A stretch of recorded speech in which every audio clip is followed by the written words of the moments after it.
Chapter 1. Death at Afternoon Tea. The afternoon sun cast dappled shadows through the French windows of Gossington Hall, lending a deceptive air of tranquillity to what would soon become the scene of St. Mary Mead's most shocking tragedy. Miss Jane Marple, seated comfortably in one of Mrs. Bantry's chintz-covered chairs, observed the assembled guests with her customary mild interest, her knitting needles clicking softly as she worked on what appeared to be a particularly complex pattern. "More tea, Miss Marple?" Mrs. Dolly Bantry inquired, her voice carrying just a hint of the nervousness that always accompanied her more ambitious social gatherings. "Thank you, dear," Miss Marple replied, extending her cup.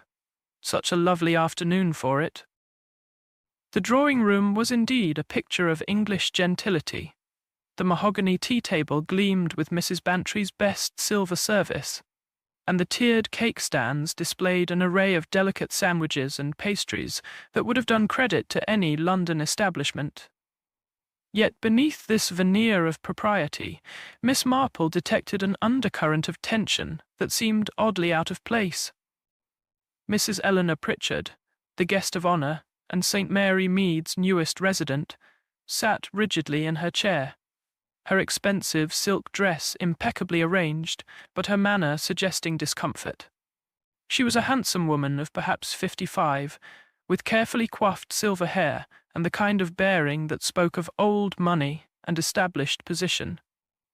Yet her eyes, Miss Marple noted, darted repeatedly toward the corner where Mr. Lawrence Redding, the village's resident artist, was engaged in animated conversation with Miss Gray, the new schoolmistress.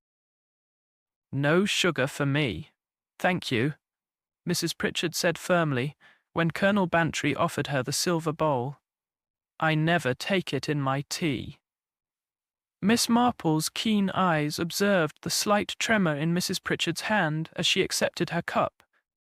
The elderly spinster had seen that particular kind of nervousness before, the anxiety of someone who feared an unpleasant confrontation or carried the weight of a troubling secret. The conversation flowed in the usual channels: the weather, the upcoming church fete, the deplorable state of the roads after the recent rains. Miss Weatherby, true to form, managed to insert several pieces of village gossip into her observations about the new rose varieties in the rectory garden.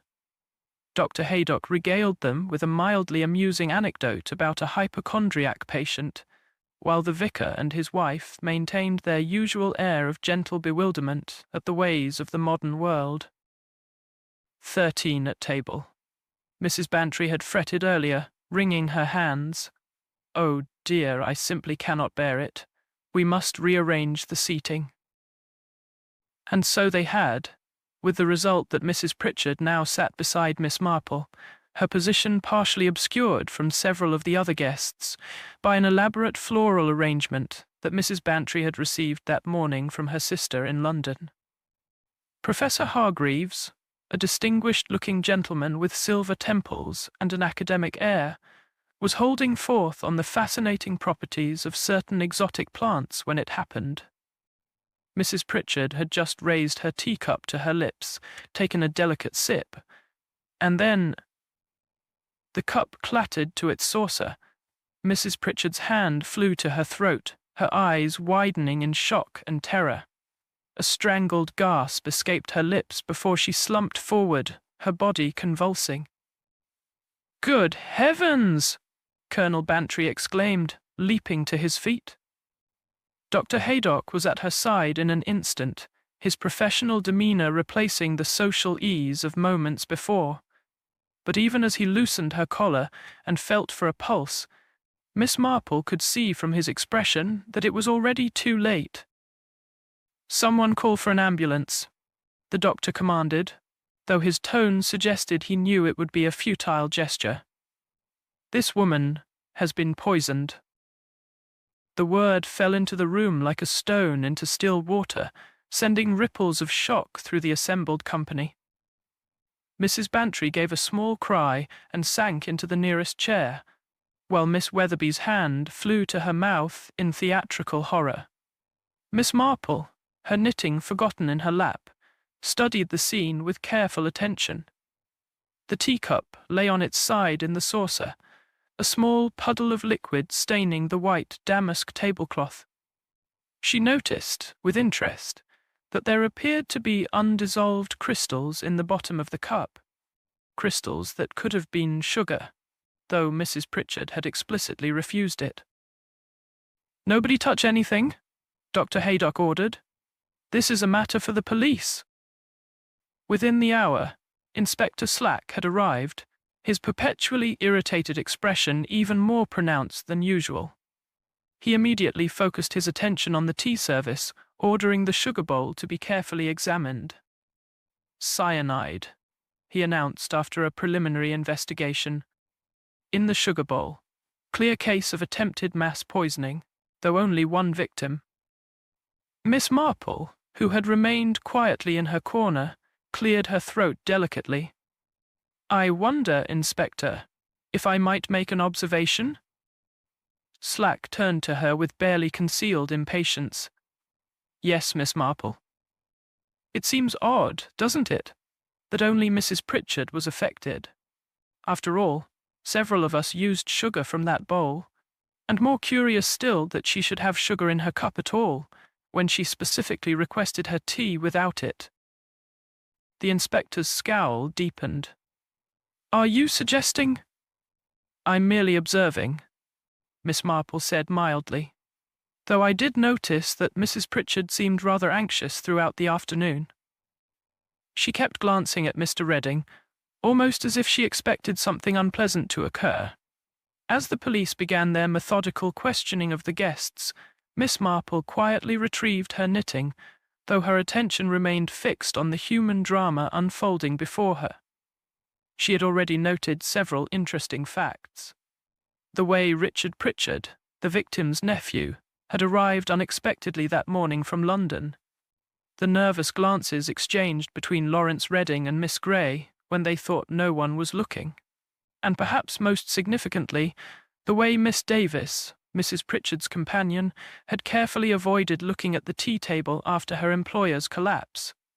"Inspector," Colonel Bantry said, remembering something, "I should mention that Mrs. Pritchard visited her solicitor yesterday. Something about changing her will, I believe." This piece of information caused a visible stir among the assembled guests. Miss Marple observed each reaction carefully: Richard Pritchard's poorly concealed alarm, Miss Davis's sudden pallor, and the quick, meaningful glance that passed between Lawrence Redding and Miss Grey. As the afternoon shadows lengthened and the police continued their investigation, Miss Marple reflected on the peculiar circumstances of the tragedy.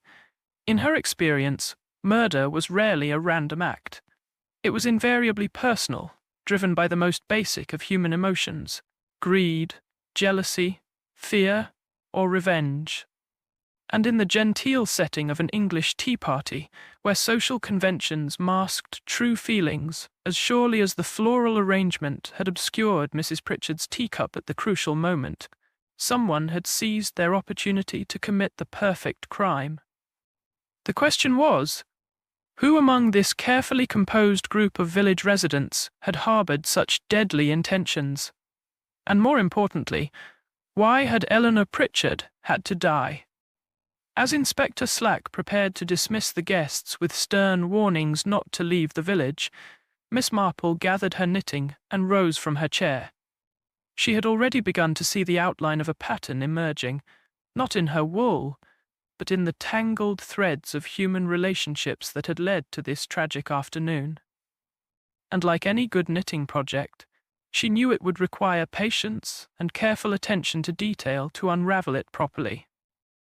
"Such a dreadful business," she murmured to Mrs. Bantry as she prepared to leave.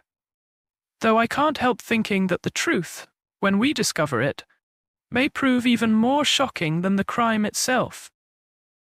With that cryptic observation, Miss Marple stepped out into the fading afternoon light, her mind already working on the puzzle that lay before her. In St. Mary Mead, she reflected, even the most civilized occasions could harbor the darkest of secrets. and afternoon tea, it seemed, could be just as deadly as any other form of English tradition. Chapter 2. The Guest List. Inspector Slack had commandeered Colonel Bantry's study for his interviews, transforming the comfortable masculine retreat into a makeshift interrogation room. The morning light streaming through the windows did little to soften the inspector's perpetually disapproving expression as he prepared to question each guest in turn. Miss Marple, who had arrived early at Gossington Hall under the pretense of returning a borrowed book, had somehow managed to secure a chair in the corner of the room, her knitting needles clicking softly in counterpoint to the inspector's brusque questioning.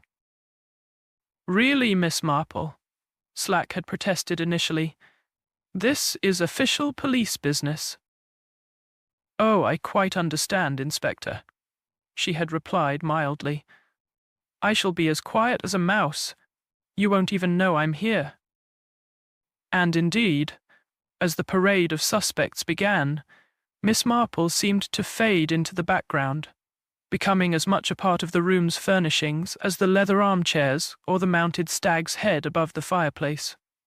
Yet her bright blue eyes missed nothing, and her seemingly random observations would often cause the inspector to pause in his questioning. Colonel Bantry was the first to be interviewed, his military bearing slightly diminished by the events of the previous day. "Known Mrs. Pritchard for about 6 months," he stated firmly, "since she moved into Baden House. Pleasant woman, kept to herself mostly. Can't imagine why anyone would want to harm her." "And the seating arrangements, Colonel?" Slack inquired. "I understand they were changed at the last moment." "Dolly's superstition about 13 at table," the Colonel confirmed. "Lot of nonsense if you ask me, but women have these notions. We simply adjusted the seating to accommodate her concerns." Mrs. Bantry followed her husband, her usual vivacious manner subdued by the gravity of the situation. "I feel simply dreadful about it all," she confessed, twisting her handkerchief between her fingers. "To think that someone was murdered in my own drawing-room, and with my best tea service." "The sugar bowl, Mrs. Bantry," Slack pressed. "When was it last filled?" "Just before the guests arrived. The new gardener's boy, Timothy Wells, brought it in from the kitchen. Though now I think of it, Miss Davis, Mrs. Pritchard's companion, met him at the door and said she would attend to it. So helpful, I thought at the time." Miss Marple's needles paused for the briefest moment before resuming their steady rhythm. Dr. Haydock's testimony was characteristically precise. Cyanide poisoning, without question. Rapid onset, characteristic symptoms. Death would have occurred within 3 to 5 minutes of ingestion. The quantity in her system suggests a deliberate, lethal dose rather than accidental contamination. "And you noticed nothing unusual before Mrs. Pritchard drank her tea?" "She seemed nervous," the doctor admitted. "But then, she often appeared that way in social situations. I attributed it to the natural reserve of someone still adjusting to village life." The vicar and his wife provided little of substance, their observations clouded by their perpetual state of gentle bewilderment. Miss Weatherby, however, proved a fountain of information, much of it speculative but some genuinely intriguing. "Well, I don't like to gossip," she began, a preface that invariably heralded the opposite. "But I have noticed Mr. Redding visiting Baden House quite frequently, far more often than one would expect for a simple portrait commission. And Miss Gray, our new schoolmistress, she seems to know more about the Pritchard family than one might expect. Mentioned something about having worked for them years ago, though she was quite evasive when I inquired further." Lawrence Redding cut a romantic figure as he entered the study, his artistic temperament evident in his slightly dishevelled appearance and the paint stains on his fingers. His account of his relationship with Mrs. Pritchard was carefully measured. "I was painting her portrait, yes. We had perhaps a dozen sittings over the past 2 months. She was an interesting subject. There was a melancholy about her that I was trying to capture on canvas. Nothing more than a professional relationship, then. Slack's tone was skeptical. Redding's handsome face flushed slightly. I admired her, certainly. She was an intelligent woman, well-read, with sophisticated tastes. But our relationship was entirely proper. And yet, witnesses report seeing you in the village walking together on several occasions? She enjoyed discussing art.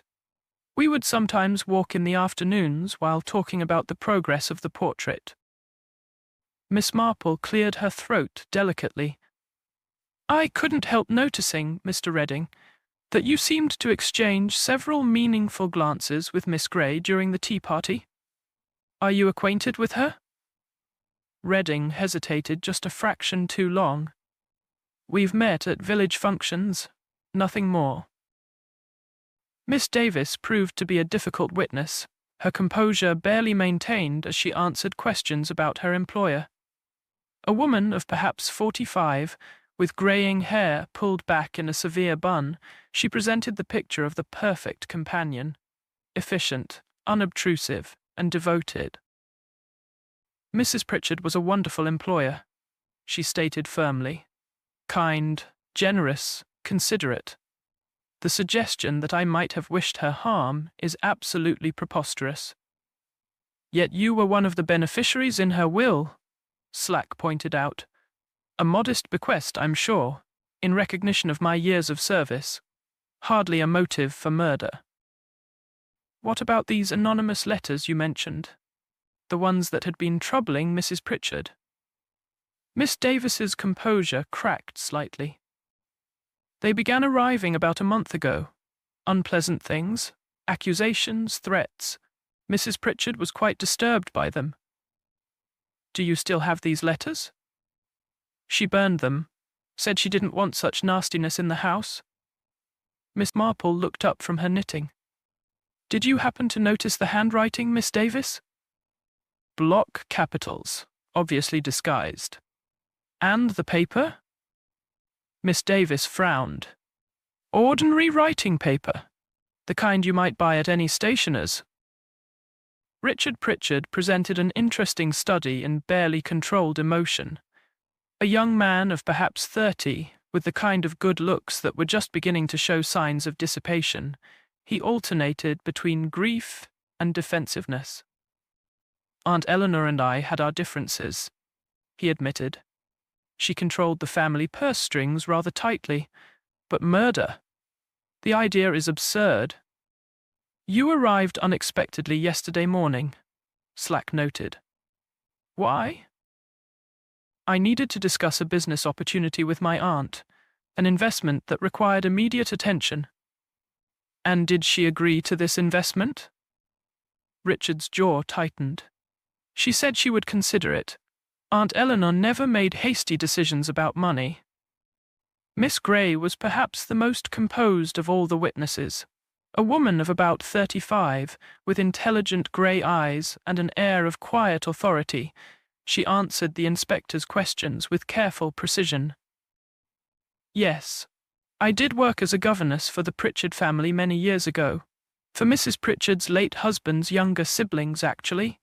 It was my first position after completing my training. Yet you didn't mention this connection when you met Mrs. Pritchard again? It seemed irrelevant. It was so long ago, and I wasn't certain she would remember me. I didn't want to presume upon a slight acquaintance. And your conversation with Mr. Redding?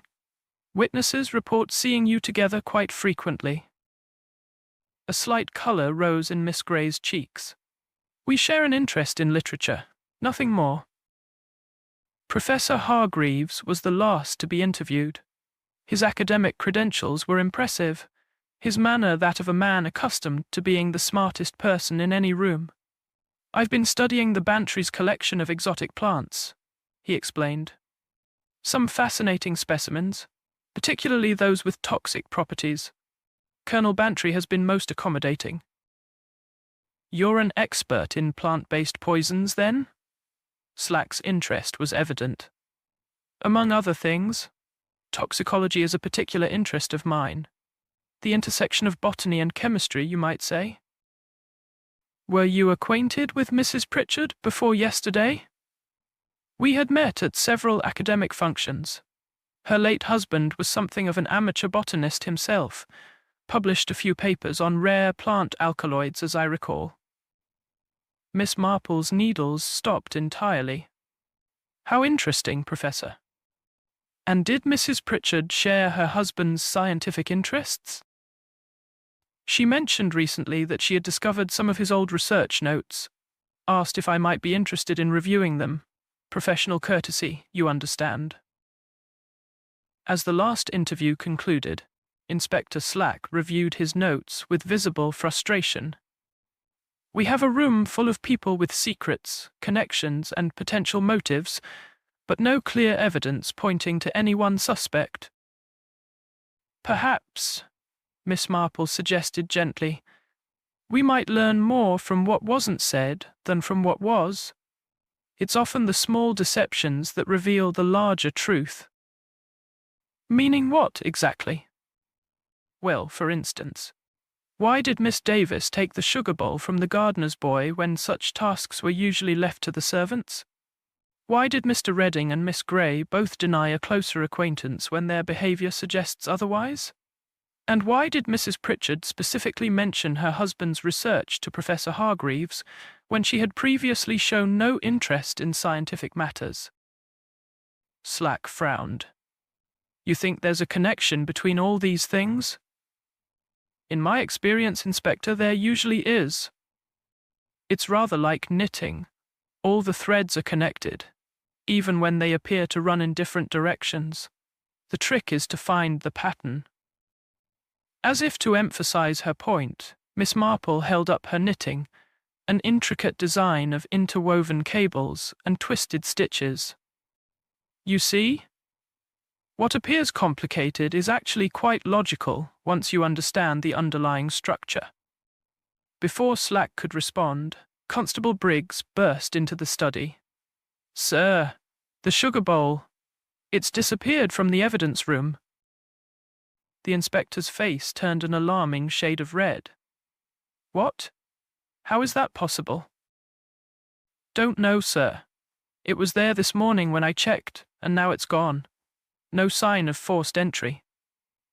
Miss Marple rose from her chair, carefully folding her knitting.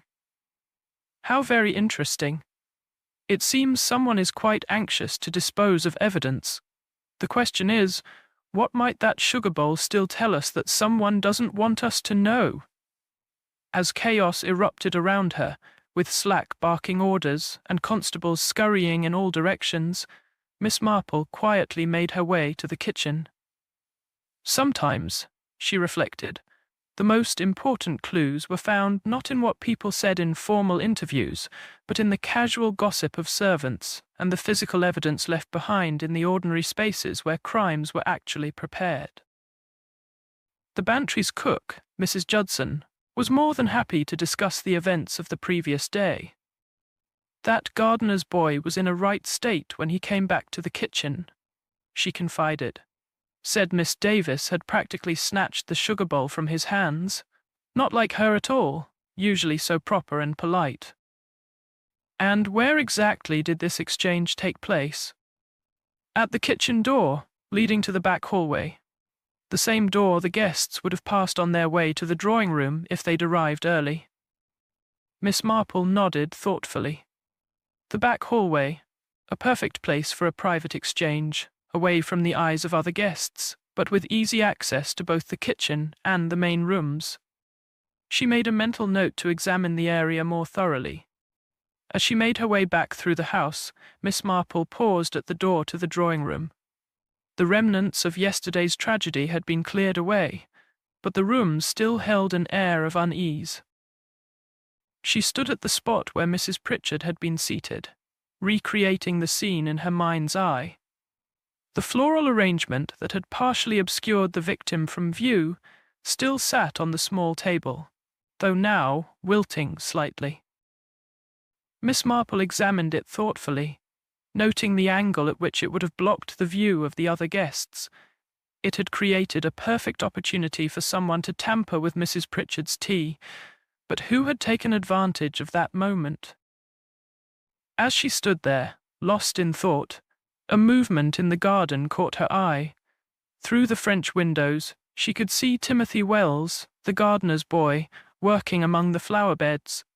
But what interested Miss Marple was not his gardening, but the way he kept glancing nervously toward the house, as if expecting someone to appear. "Most curious," Miss Marple murmured to herself. "Most curious indeed." The mystery was deepening, and with the disappearance of the sugar bowl, it seemed someone was actively working to muddle the waters further. But Miss Marple had solved many puzzles in her time, and this one, despite its complexity, was beginning to reveal its secrets. Like her knitting, it was simply a matter of following each thread to see where it led, and eventually the pattern would emerge. As she prepared to leave Gossington Hall, Miss Marple reflected on the morning's interviews. Each person had revealed more than they intended, and the connections between them were becoming clearer. The question now was not just who had murdered Mrs. Pritchard, but what secret was worth killing to protect. And with the sugar bowl now missing, it seemed the murderer was not yet finished with their deadly game. The afternoon sun was beginning to slant through the windows as Miss Marple made her way home, her mind busy with the puzzle before her. In St. Mary Mead, secrets had a way of coming to light, and she had no doubt that this one would prove no exception. It was simply a matter of patience, observation, and understanding the very human motives that drove people to commit the most inhuman of acts. Tomorrow, she decided, she would pay a visit to Mrs. Pritchard's solicitor. If there was one thing her years of experience had taught her, it was that where there was a will, there was invariably a way, and sometimes that way led directly to murder.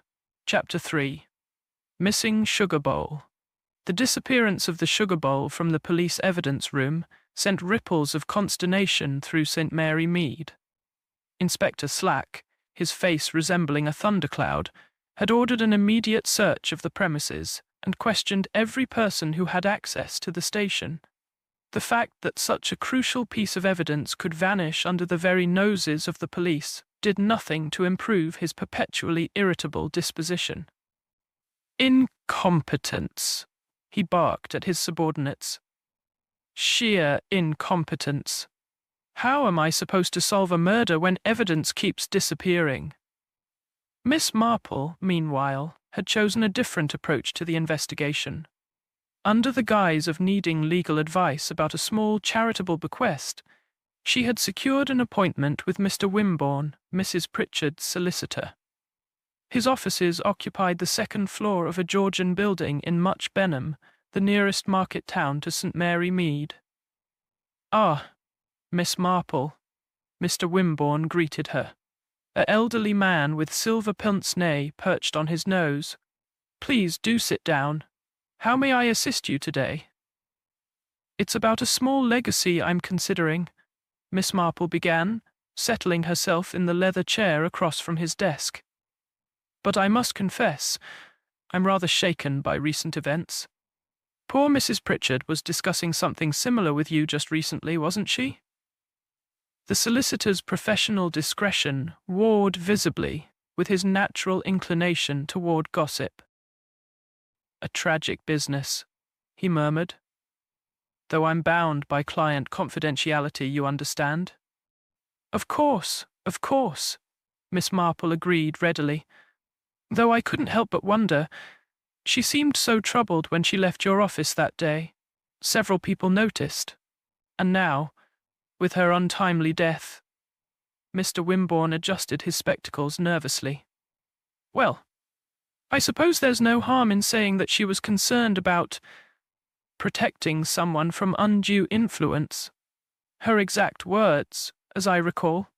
She wanted to ensure her wishes couldn't be easily contested." "Her nephew, perhaps," Miss Marple suggested gently. "I really couldn't say," the solicitor replied, though his expression suggested otherwise. Though she did mention that family relationships could be complicated. There were certain individuals she felt might not have the best interests of others at heart. After concluding her business with Mr. Wimborne, Miss Marple decided to call on Colonel Bantry. She found him in his greenhouse, examining his collection of exotic plants with Professor Hargreaves. "Miss Marple," the Colonel exclaimed. "Come to see my orchids, have you?" "Actually, I was hoping to speak with you about your other specimens," she replied, her sharp eyes taking in the Professor's suddenly wary expression. "I understand some plants have gone missing?" Colonel Bantry harumphed. "Indeed. Several specimens of Prunus lorocorossus, cherry laurel, and some digitalis. Both contain compounds that could be quite dangerous in the wrong hands. But I took those samples with your permission," Professor Hargreaves interjected quickly. "For my research, I have them safely stored in my laboratory." "Oh, I don't doubt that, Professor," Miss Marple said mildly. "Though I'm curious about your particular interest in plants that produce cyanogenic glycosides. Rather specialized, isn't it?" The Professor's eyes narrowed behind his spectacles. "It's a legitimate area of academic study. The biochemical pathways involved in natural toxin production have significant implications for pharmaceutical development." "Of course," Miss Marple agreed. "And I suppose your expertise would make it quite easy to extract and concentrate such compounds." "What exactly are you suggesting, madam?"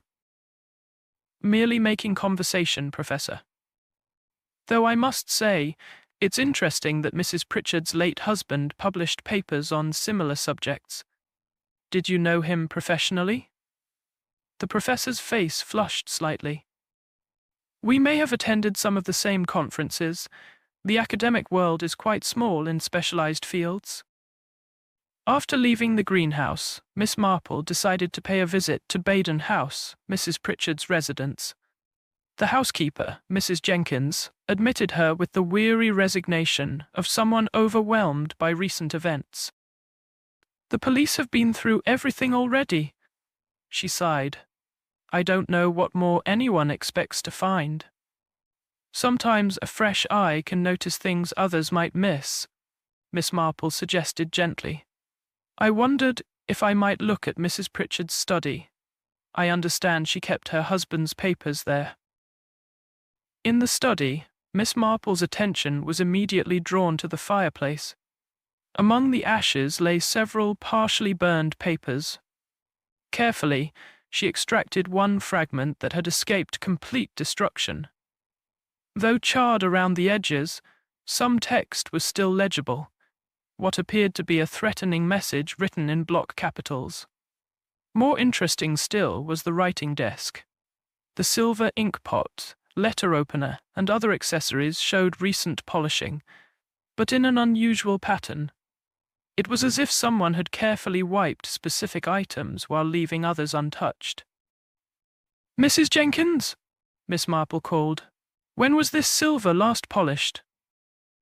"Just last week, miss." "Though it's odd you should ask. Mrs. Pritchard had me do it again the morning of— well, the morning she died. Very particular about it, she was.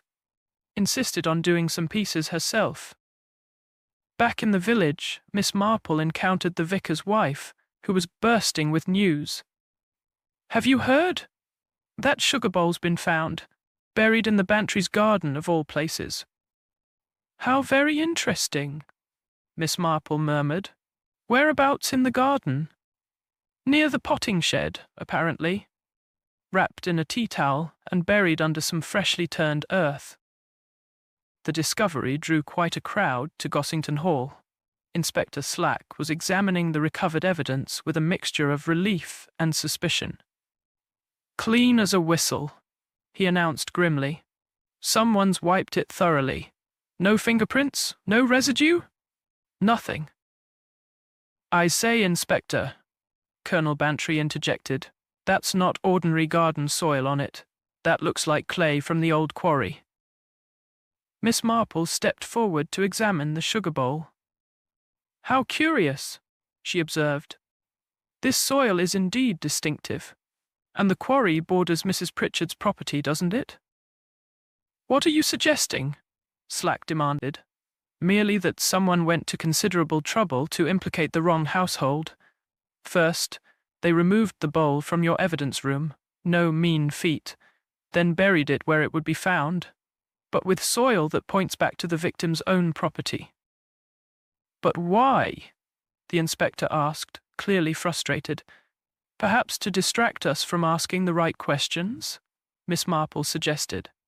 Such as why Mrs. Pritchard was so concerned about her husband's research papers, or why she felt the need to protect someone from undue influence, as her solicitor put it. That evening, Miss Marple sat in her cosy sitting room, her knitting needles working steadily as she considered the day's discoveries. The missing sugar bowl, the burned letters, the carefully polished silver, all pieces of a puzzle that was slowly taking shape. The murderer had been clever, creating false trails and misdirections, but they had also been desperate, taking risks that revealed more than they concealed. The theft of the sugar bowl from police custody showed someone with access and nerve. The choice of burial location demonstrated local knowledge, and the soil from the quarry suggested a connection to Mrs. Pritchard's property.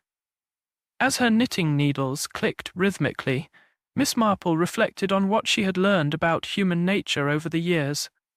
Murderers, in her experience, often made the mistake of being too clever.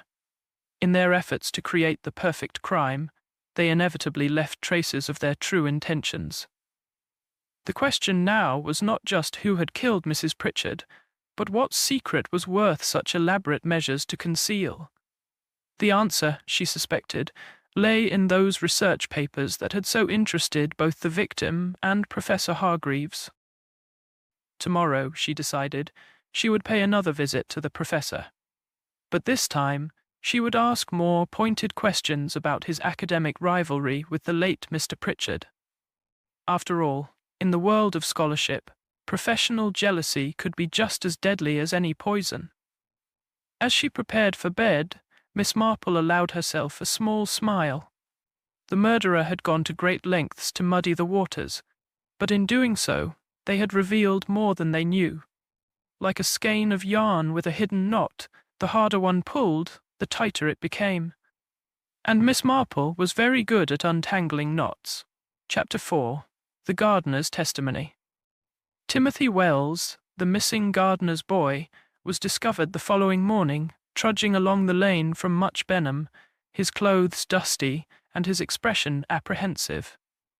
Constable Briggs, who had been searching for him since the sugar bowl incident, promptly escorted him to the police station, where Inspector Slack waited with barely contained impatience. "Where have you been, boy?" Slack demanded, his tone suggesting that Timothy's absence was a personal affront. "Visiting me gran, sir," Timothy replied, twisting his cap in his hands. "She's poorly, lives over in Chipping Cleghorn. Sent word she needed me urgent-like." "Convenient timing," Slack observed sarcastically. "The very day after a murder in which you handled the sugar bowl." Timothy's eyes widened in genuine alarm. "I never did nothing wrong, sir. I just filled the bowl like Mrs. Judson told me, then took it to the dining-room door. That's when Miss Davis came along and said she'd take it from there."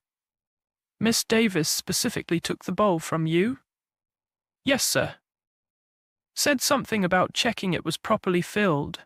Seemed odd at the time, her being so particular, but I didn't think much of it." Miss Marple, who had somehow materialized in the corner of the interview room, cleared her throat delicately. "Did Miss Davis seem nervous, Timothy? Or perhaps in a hurry?" The boy considered this. "Now you mention it, miss, she did seem a bit flustered, kept looking over her shoulder like she expected someone to come along." When confronted with Timothy's testimony, Miss Davis's reaction was one of outraged denial. The boy is either lying or confused, she declared firmly. I never touched that sugar bowl. Why would I? The very suggestion is insulting. Yet he seems quite certain, Slack pressed. He's mistaken. Perhaps he's confusing that day with another occasion. Or perhaps, her voice took on a harder edge, he has reasons of his own for deflecting suspicion. Miss Marple observed this exchange with interest, noting the slight tremor in Miss Davis's hands and the way her eyes darted toward the door as if contemplating escape. Fear, in her experience, often masqueraded as indignation. Later that afternoon, the reading of Mrs. Pritchard's will took place in Mr. Wimborne's office. The assembled beneficiaries, Richard Pritchard, Miss Davis, and to everyone's surprise, Miss Grey, waited with varying degrees of anticipation and anxiety as the solicitor adjusted his spectacles and began to read. This is the last will and testament of Eleanor Mary Pritchard, being of sound mind and body. The provisions of the will sent shockwaves through the room. The bulk of Mrs. Pritchard's considerable fortune was left not to her nephew, as everyone had assumed, but to establish the Pritchard Foundation for the education of orphaned girls, with Miss Grey named as the primary administrator. Richard Pritchard's face turned an alarming shade of purple. This is preposterous. I'm her only living relative. The will is quite clear, Mr. Wimborne stated calmly. You receive an annuity of £500 per annum. Miss Davis receives a lump sum of £10,000 in recognition of her years of service. The remainder, some £300,000, goes to the foundation. Miss Grey appeared genuinely stunned. I had no idea. Mrs. Pritchard never mentioned. She was impressed by your dedication to education, the solicitor explained, and by your own history as an orphan who had made something of yourself through hard work and determination. As the beneficiaries filed out of the office, each absorbed in their own thoughts, Miss Marple lingered to ask Mr. Wimborne one more question. When exactly did Mrs. Pritchard make these changes to her will? 3 weeks ago. She was quite specific about the provisions, particularly regarding the foundation. Said she wanted to ensure her money went to those who truly needed it, not those who merely felt entitled to it. This revelation cast the murder in an entirely new light. Miss Grey, far from being a peripheral figure, now stood to control a vast fortune. Richard Pritchard's motive had become even stronger.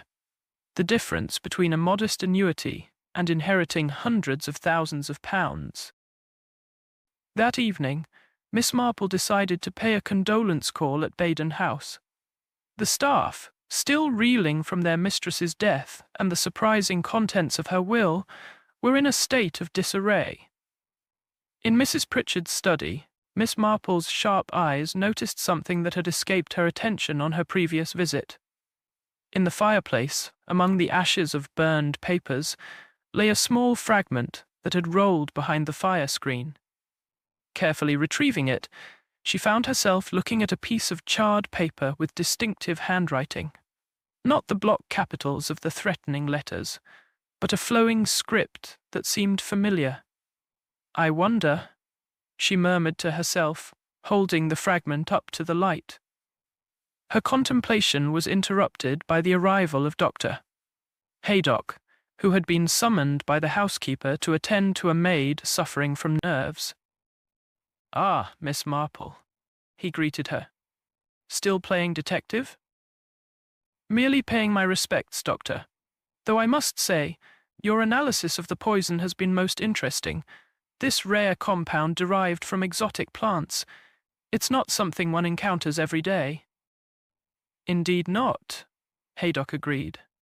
"I've sent samples to London for more detailed analysis. The preliminary results suggest a sophisticated extraction process, not the work of an amateur." "Someone with scientific training, perhaps?" "Almost certainly. The concentration and purity indicate laboratory conditions. This wasn't someone crushing up cherry laurel leaves in their kitchen. As Miss Marple prepared to leave Baden House, she paused to examine a painting in the hallway, one of Lawrence Redding's earlier works.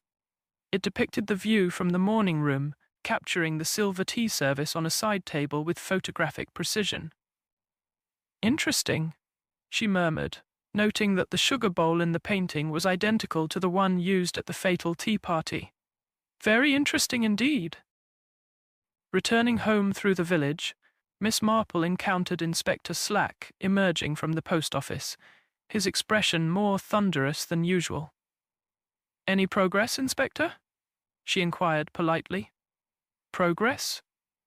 With every person in this village hiding something. The gardener's boy disappears conveniently. Miss Davis denies everything. The professor admits to having both the knowledge and materials to create the poison. And now we find the victim disinherited her only relative in favor of a virtual stranger." "Perhaps," Miss Marple suggested mildly, "the question isn't who had a motive, but who had the opportunity. After all, the poison was administered at a specific moment, to a specific person, in a room full of witnesses. And what do you suggest?" "I suggest we consider the timing more carefully. Mrs. Pritchard requested tea without sugar, yet her cup contained some. The sugar bowl was handled by Timothy, then allegedly by Miss Davis. The seating was rearranged at the last moment, and someone knew exactly when the floral arrangement would create a blind spot." Slack's eyes narrowed. "You think this was planned down to the last detail?" "I think, Inspector, that we're dealing with someone who understood not just poisons, but human nature. Someone who could predict how people would behave in a given situation." That night, as Miss Marple sat with her knitting, she reflected on the day's revelations.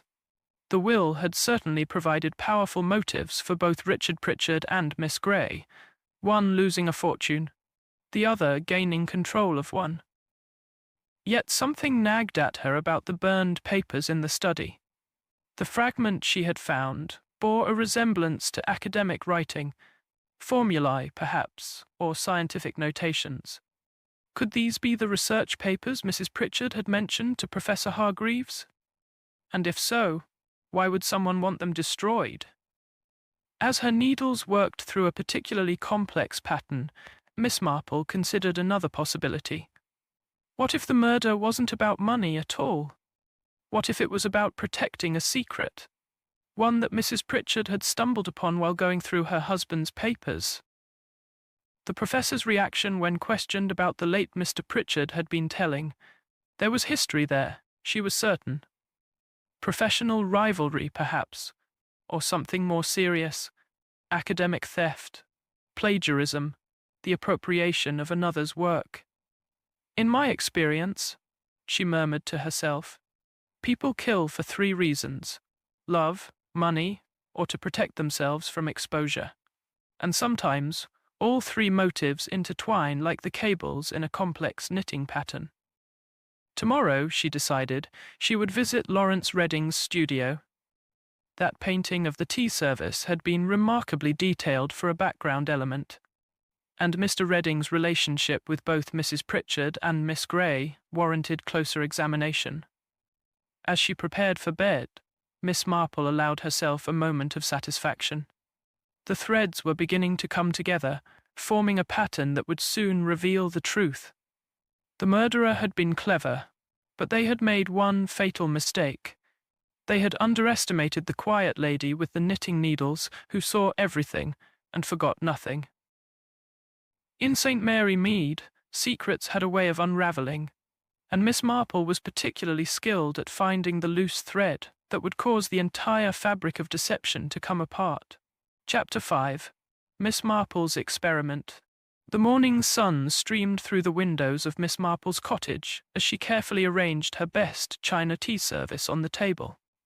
She had invited Inspector Slack, Colonel and Mrs. Bantry to what she described as a small demonstration, though her twinkling eyes suggested something more significant was afoot. Really, Miss Marple, Inspector Slack grumbled as he arrived, I fail to see how playing tea party will help solve a murder. Patience, Inspector, Miss Marple replied serenely. Sometimes we must recreate the conditions of a crime to understand how it was committed. Using a similar floral arrangement to the one at Mrs. Bantry's fatal tea party, Miss Marple had meticulously reproduced the seating positions. She had even procured an identical sugar bowl and teacups from the village china shop. Now, she began, pouring coloured water into the cups to represent tea. Mrs. Pritchard was seated here, with the flower arrangement partially obscuring her from most angles. The sugar bowl was here, within reach of several guests. She produced a small vial of harmless white powder. This represents our poison. Now, observe carefully. Moving around the table with surprising agility, Miss Marple demonstrated how difficult it would be to add poison to a specific cup without being observed. You see? The angles are all wrong, unless ... She paused dramatically, then repositioned herself at a specific point. Unless one knew exactly when the floral arrangement would create a blind spot and had practiced the movement beforehand. But that would require intimate knowledge of the Bantry's tea service routine, Colonel Bantry objected. Precisely, Miss Marple agreed. And who would have such knowledge? Someone who had observed it before, perhaps even painted it in detail. Slack's eyes narrowed. You're suggesting Redding? I'm suggesting we consider all possibilities. But there's more. Miss Marple produced a sugar cube and dropped it into one of the cups. Mrs. Pritchard specifically requested no sugar, yet her cup contained some. Why? She stirred the cup thoughtfully. What if the poison wasn't in the sugar bowl at all? What if it was already in Mrs. Pritchard's cup, disguised as sugar? But the sugar bowl tested positive for cyanide, Slack protested. A small amount, yes, easily added after the fact to mislead the investigation. The real poison, the lethal dose, was already in the cup. Mrs. Bantry gasped. But that means the murderer had access to the tea service before the party began, Miss Marple concluded. Someone who could place the poison and know exactly which cup Mrs. Pritchard would receive. After her guests departed, all pondering the implications of her demonstration, Miss Marple decided to visit Lawrence Redding's studio. She found him working on a landscape, his handsome face creased with concentration. Miss Marple, he greeted her with surprise. To what do I owe the pleasure? I was admiring your painting at Baden House, she replied. The one showing the morning room? Such attention to detail, particularly the tea service? Redding's brush paused momentarily. An artist notices these things. Indeed, I couldn't help but wonder, when did you paint it? About 3 months ago, Mrs. Pritchard commissioned it as a companion piece to her portrait. And during your visits to Baden House, did you ever encounter Miss Grey? The question seemed to catch him off guard. We may have crossed paths. Mr. Redding, Miss Marple said gently, I believe you and Miss Grey knew each other before she came to St. Mary Mead. Perhaps you'd better tell me about it. Redding set down his brush with a sigh. We were engaged once, years ago, before her aunt, Mrs. Pritchard, intervened. She convinced Celia that I was unsuitable, a mere fortune hunter. The engagement was broken off. Celia? Miss Grey. Celia Grey. She's Mrs. Pritchard's niece by marriage, her late husband's sister's daughter. It's complicated. And neither of you acknowledged this connection when you met again? We agreed to keep it secret. Celia feared her aunt would dismiss her from her position if she knew. And I had my own reasons for discretion. Meanwhile, Inspector Slack had uncovered another piece of the puzzle. A telegram addressed to Richard Pritchard had been found in the post office, sent the day before the murder. Changes made. Act quickly. The sender's name was smudged, but the origin was London. When confronted, Richard initially denied knowledge of the telegram, then reluctantly admitted receiving it. It was about a business opportunity. He insisted. Nothing to do with Aunt Eleanor. But Miss Marple, who had learned of this development through the efficient village grapevine, saw another possibility. What if someone had informed Richard about the will changes, prompting his unexpected visit? That afternoon she paid a call on Professor Hargreaves at his rooms in Much Benham. She found him surrounded by books and papers, the air thick with pipe smoke. "Ah, Miss Marple," he said, not bothering to hide his irritation. "Still pursuing your amateur detective work?"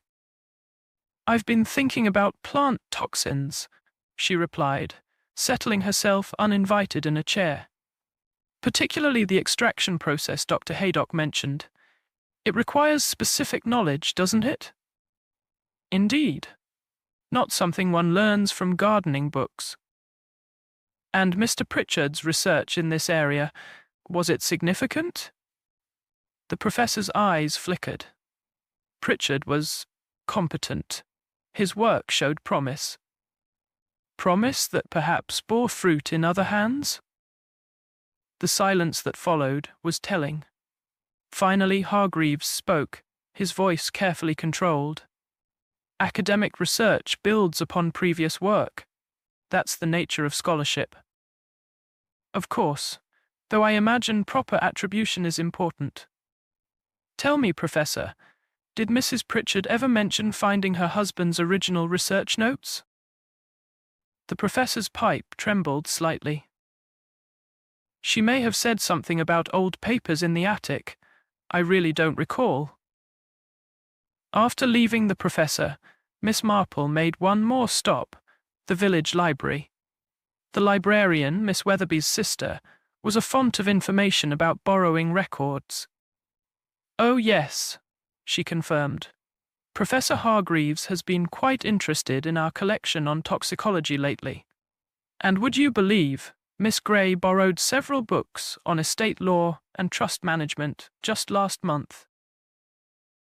As evening fell, Miss Marple returned home to find an unexpected visitor, Miss Davis, looking haggard and frightened. "I need to tell someone," she burst out. "I did take the sugar bowl from Timothy, but not for the reason everyone thinks. I saw someone near it earlier that morning. Someone who shouldn't have been in that part of the house." "Who?" Miss Marple asked gently. "I'm not certain. It was just a glimpse through the doorway. But I wanted to check the bowl was safe. When I found traces of white powder that didn't look like sugar, I panicked. I should have said something immediately, but I was afraid of being blamed." "What did you do with the powder?" "I tipped it out and refilled the bowl with fresh sugar. I thought I was preventing a tragedy. Instead, I may have enabled one." After Miss Davis left, Miss Marple sat in her parlour, piecing together the fragments of the puzzle. The picture was becoming clearer, but crucial pieces were still missing.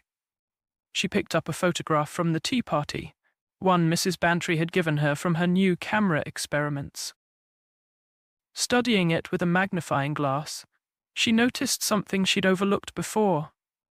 In the decorative mirror behind the fatal table, barely visible in the reflection, was a hand wearing a distinctive ring, not reaching for Mrs. Pritchard's cup as she'd first thought, but positioned near the sugar bowl. But whose hand? The angle made identification difficult, but the ring was unusual, a signet design with what appeared to be an academic crest. As she prepared for bed, Miss Marple reflected on the day's discoveries. The murder had indeed been carefully planned, but not in the way she'd first imagined. Multiple people had opportunity, several had motive, and the web of relationships was more tangled than anyone had suspected. Tomorrow, she decided, she would gather all the suspects together. It was time to untangle this knot once and for all. In her experience, when faced with the truth, murderers often revealed themselves in ways they never intended. The solution was there, hidden among the lies and half-truths, the old secrets and new deceptions. Like a complex knitting pattern, one had to follow each strand carefully to see how they all connected. And Miss Marple was very close to completing the pattern. Chapter 6: Unmasking the Killer. The drawing room of Miss Marple's cottage had never hosted such a distinguished gathering. Inspector Slack sat stiffly in the best armchair, while Colonel and Mrs. Bantry occupied the sofa. Professor Hargreaves had positioned himself near the door, as if contemplating escape, while Richard Pritchard paced restlessly by the window. Miss Davis perched anxiously on a straight-backed chair, and Lawrence Redding and Miss Grey, or rather Miss Celia Grey Pritchard, sat as far apart as the small room would allow. "Thank you all for coming," Miss Marple began, her knitting needles clicking softly. "I believe it's time we discussed what really happened at Mrs. Bantry's tea party."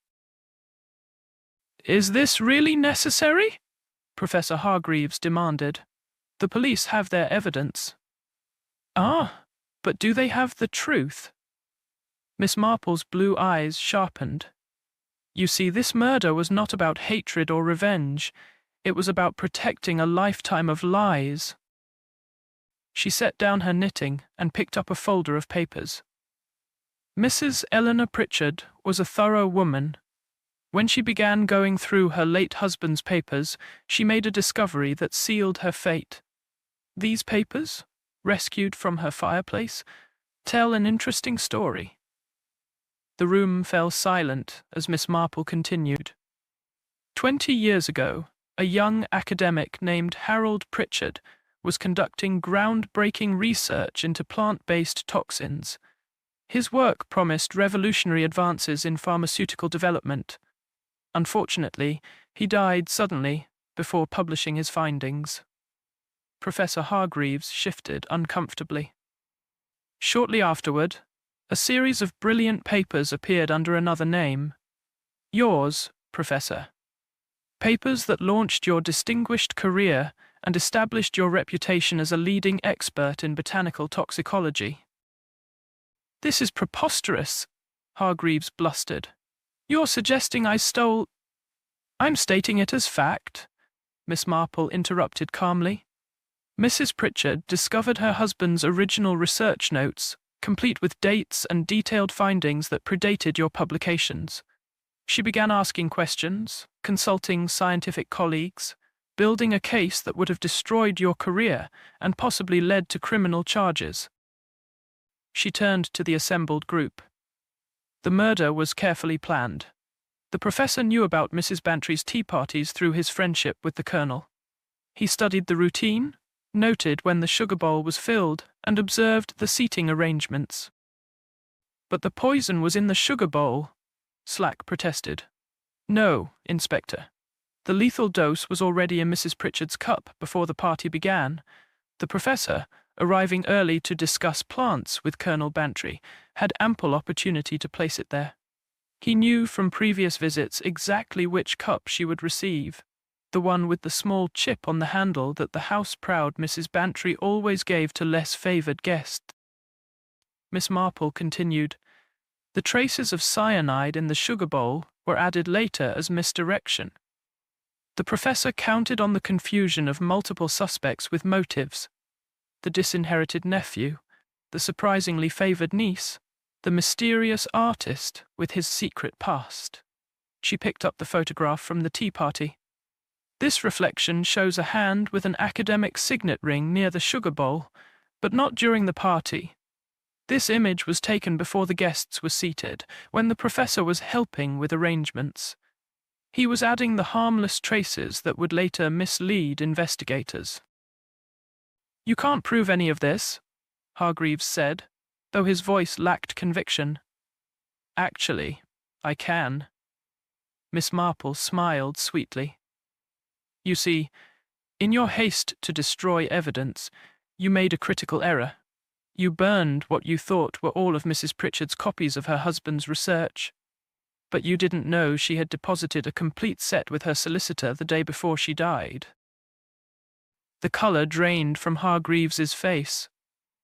"Moreover," Miss Marple continued, "young Timothy Wells, whom you attempted to frame by having him handle the sugar bowl, remembered something important. He saw you entering the dining room early that morning, before any of the staff were about, and Mrs. Jenkins, the housekeeper at Baden House, recalls you visiting Mrs. Pritchard several times in the weeks before her death. Visits where you seemed particularly interested in her husband's old papers. The missing plants from Colonel Bantry's greenhouse, your expertise in extracting toxins, your access to the house, your knowledge of Mrs. Pritchard's tea preferences. It all points to you, Professor." Inspector Slack stood up. "Professor Hargreaves, I'm arresting you for the murder of Eleanor Pritchard." As Hargreaves was led away, the remaining guests sat in stunned silence. Finally, Richard Pritchard spoke. "But what about the telegram? The one telling me about the will changes?" "Ah, yes," Miss Marple said. "That was sent by Miss Grey, or should I say Mrs. Pritchard's niece Celia. She thought if you arrived unexpectedly, your aunt might reconsider her decision. She had no idea her actions would provide cover for a murderer." Celia hung her head. "I never meant. I only wanted to give Richard a chance to speak with Aunt Eleanor." "And your past engagement to Mr. Redding?" "We realized we'd made a mistake in letting Aunt Eleanor separate us years ago," Lawrence admitted. "When we met again, we decided to keep our relationship secret until Celia was established in her position." Miss Marple nodded. "Your aunt was wrong about Mr. Redding being a fortune hunter.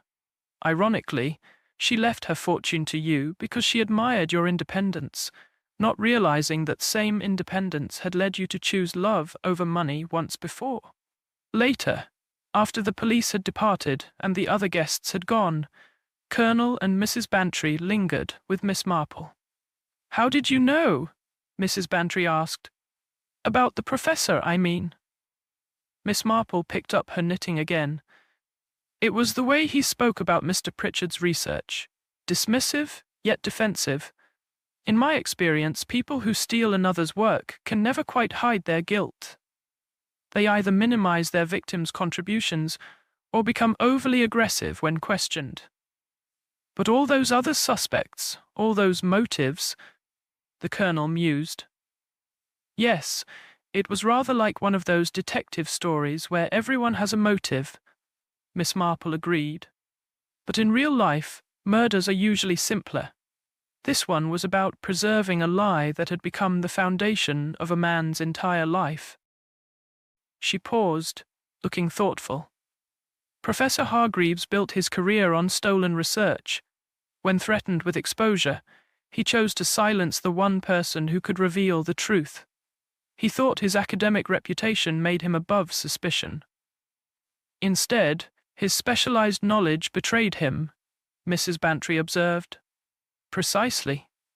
He was too clever by half, as they say, creating elaborate misdirections involving innocent people like young Timothy, stealing the sugar bowl to confuse the investigation. All of it only drew attention to his guilt." As her friends prepared to leave, Miss Marple reflected on the case. Another murder solved, another reminder that in the quiet English village of St. Mary Mead, human nature revealed itself in all its complexity. The following week brought news that Professor Hargreaves had confessed, unable to maintain his deception in the face of the evidence. Richard Pritchard, sobered by recent events, entered a partnership with Lawrence Redding to establish an art gallery. Celia Gray took up her position as administrator of the Pritchard Foundation, with Miss Davis agreeing to stay on as her assistant. As for Miss Marple, she returned to her knitting and her garden, content in the knowledge that justice had been served. In St. Mary Mead, afternoon tea had returned to its proper place as a civilized social ritual rather than a setting for murder. But she kept the photograph from that fatal tea party, the one showing the reflection in the mirror. It would serve as a reminder that the truth, like reflections themselves, often revealed more than direct observation. In the end, she told her friend Dolly Bantry over tea a week later, it always comes down to human nature. Greed, fear, ambition, these are the threads that weave through every murder. One simply has to follow them to their source. Mrs. Bantry shuddered delicately. I don't think I'll ever look at a sugar bowl the same way again. Miss Marple smiled and offered her friend another biscuit. In St. Mary Mead, life went on, as it always did, with its blend of the ordinary and the extraordinary. And Miss Marple, knitting in her cottage window, remained ever watchful, ever ready to unravel the next mystery that might disturb their deceptively peaceful village.